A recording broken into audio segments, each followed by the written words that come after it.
مجھے ایک صاحب نے سوال پوچھا، کہنے لگے میلاد کس کو منانا چاہیے؟ میں نے کہا اس بیٹی کو منانا چاہیے میلاد جو زندہ ہوتی تھی تو دفن کر دیا جاتا تھا، پر میرے رسول نے فرمایا اب جو بیٹی پالے گا نا میں اس کا بازو پکڑ کے جنت میں ساتھ لے کے جاؤں گا۔ میں نے کہا میلاد اس ماں کو منانا چاہیے جس کا بیٹا گلے میں رسی ڈال کے ماں کو منڈی میں بیچ آتا تھا۔ میرے مصطفیٰ کریم نے فرمایا جنت 7 آسمان کے اوپر سدرۃ المنتہا کے پاس تھی، پر میں نے وہاں سے کھینچ کے لا کے ماں کے قدموں کے نیچے رکھ دی ہے۔ میلاد اس باپ کو منانا چاہیے جس کی اولاد ڈنڈوں سے مارتی تھی، پر رسول کریم علیہ السلام نے فرمایا سن لو سن لو سن لو، اب جس کا ابا راضی ہوگا اسی کا اللہ راضی ہوگا۔ میں نے کہا میلاد اس غریب کو منانا چاہیے جو بھینس کی طرح بکری کی طرح منڈی میں بکتا تھا، پر مصطفیٰ نے کالے رنگ والے حبشی غلام کو سینے سے لگا کے کہا غریبوں کو چھوٹا نہ سمجھنا، میں اللہ کا رسول جب جنت میں جاؤں گا تو آگے بھی غریب ہوں گے، پیچھے بھی غریب ہوں گے، دائیں بھی غریب ہوں گے، بائیں بھی غریب ہوں گے۔ فرمایا امیر ویٹنگ لسٹ میں ہوں گے، 500 سال بعد جنت میں جائیں گے، غریبوں کے لیے جنت کے دروازے 500 سال پہلے ہی کھلوا دوں گا۔ اسے منانا چاہیے، میلاد منانا چاہیے۔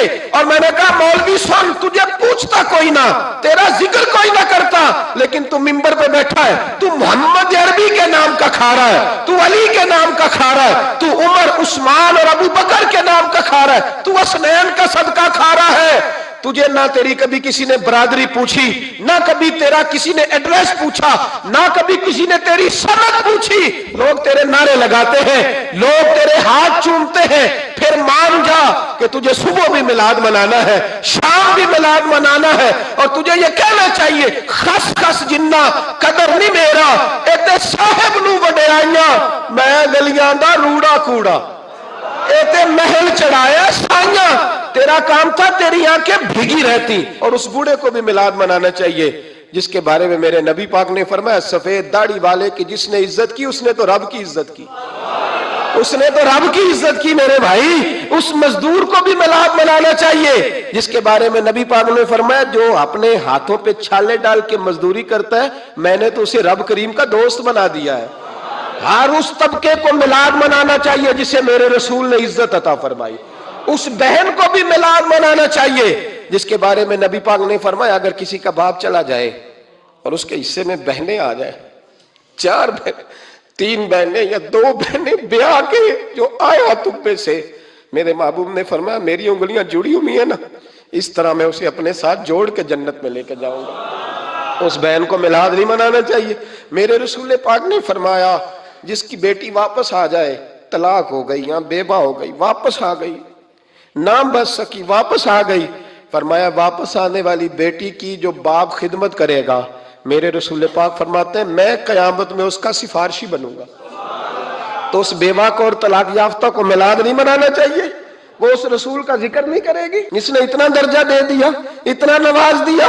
اور تجھے تو صبح و شام میلاد میلاد کرنا چاہیے تھا، تجھے تو صبح و شام درود درود کرنا چاہیے تھا، سلام کے گجرے بھیجنے چاہیے، یا رسول اللہ کہتے تیری زبان جو ہے وہ ہر وقت تر رہنی چاہیے تھی، تو بحث کر رہا ہے، تو اس پہ دلیلیں دے رہا ہے، تو اس پر باتیں کر رہا ہے۔ حضرت عمر سے پوچھنا، حضرت عمر سے، جناب اسامہ بن زید رضی اللہ تعالیٰ عنہ حضور کے غلام تھے، نبی پاک ان سے بڑا پیار کرتے تھے۔ ایک جنگ میں پیسے آئے تو حضرت عمر فاروق رضی اللہ تعالیٰ عنہ نے 25,000 دیا اپنے بیٹے کو، اور اسامہ بن زید کو 50,000 دینار دیے۔ بیٹا کہنے لگا ابا جی وہ تو چھوٹے ہیں میں بڑا ہوں، وہ حضور کے زمانے میں بچے تھے میں جہاد کرتا تھا، یہ آپ نے کیا کیا؟ تو حضرت عمر رو پڑے، کہنے لگے بیٹا یہ تیرے باپ کے سر پر جو عزت کے بال ہیں یہ مصطفیٰ کے اگائے ہوئے ہیں۔ یہ نبی پاک، اسامہ سے نبی پاک کا پیار بڑا تھا، حضور کی محبت بڑی تھی۔ بیٹا اس کے ناک سے رینٹ نکلتی تھی تو رسول پاک اپنے ہاتھوں سے صاف کر دیتے تھے، حضور اس کو گود میں بٹھاتے تھے۔ میں کیسے بھول جاؤں رسول پاک کے احسانات کیسے۔ حضرت عمر جا رہے تھے تو مکے کے رستے میں ایک تنا آیا، کھجور کا خشک تنا، حضرت عمر نے اس کو بازوؤں میں لے کے رونا شروع کر دیا۔ عمر کیا ہوا؟ کہنے لگے یہاں تو میں اونٹ چرایا کرتا تھا، یہاں، اور میرا باپ مجھے مارا کرتا تھا، دیکھو آج عمر نعرہ لگاتا ہے تو کیسر و کسرا کام، او بھائی اصلہ نال جے نیکی کریے، ہاں اصلہ نال جے، اصلہ نال جے نیکی کریے، تے وہ نسلاں تاک نہیں بھول دے ہاں بے اسلام نال نیکی کریے تے پھل کنڈیاں نال تول دے. اور سن تیری دنیا بھی حضور کے صدقے بنی اور تیری قبر میں بھی کوئی ساتھ نہیں جائے گا, کوئی ساتھ نہیں جائے گا. قبر میں بھی مصطفیٰ کریم صلی اللہ ہو. اور دیکھنا قبر کے اندر بھی کبھی کوئی گیا ہے؟ قبر میں بھی رسول پاک, قبر میں بھی رسول پاک, قبر میں بھی رسول پاک. میرے استاد فرمایا کرتے تھے بتاؤ جس قبر میں نبی پاک آئیں گے وہاں عذاب کیا ہونا ہے؟ جب حضور ہی آ گئے تو عذاب کیا ہونا ہے؟ نبی پاک تو جدھر سے گزر جائیں رب وہ جگہ جنت بنا دیتا ہے. وہاں کیا عذاب ہونا ہے؟ وہاں تو دیدار ہونا ہے. تیری قبر میں بھی نبی پاک. اور حضور نے فرمایا میزان عمل پہ عمل تلیں گے تو پھر بھی میں تمہارے پاس ہوں گا. حضور علیہ السلام نے فرمایا پل صراط سے گزرو گے تو پھر بھی میں تمہارے پاس ہوں گا. اور میرے رسول پاک علیہ السلام نے فرمایا جب تم جنت میں جانے لگو گے تو پھر بھی میں تمہارے.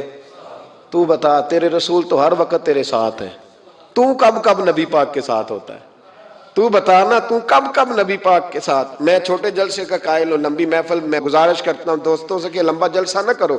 لیکن ایک جگہ پہ میں گیا تو ایک بڑے پڑھے لکھے آدمی نے مجھے کہا مولانا ان کو سمجھائیں, آدھی رات تک بٹھائے رہتے ہیں, ان کو سمجھائیں. میں نے کہا میں سمجھاؤں گا پر آپ بھی ذرا اپنا لب و لہجہ تھوڑا دھیما کریں.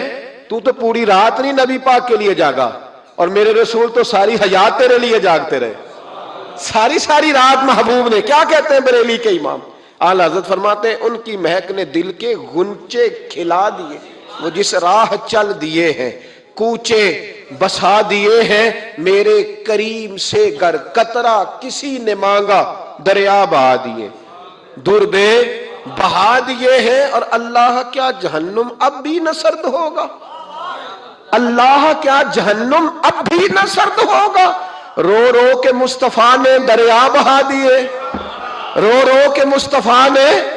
اور پھر کہنے لگے رو رو کے مصطفیٰ نے ان کے نثار کوئی کیسے ہی رنج میں ہو جب یاد آ گئے ہیں سب غم بھلا دیے.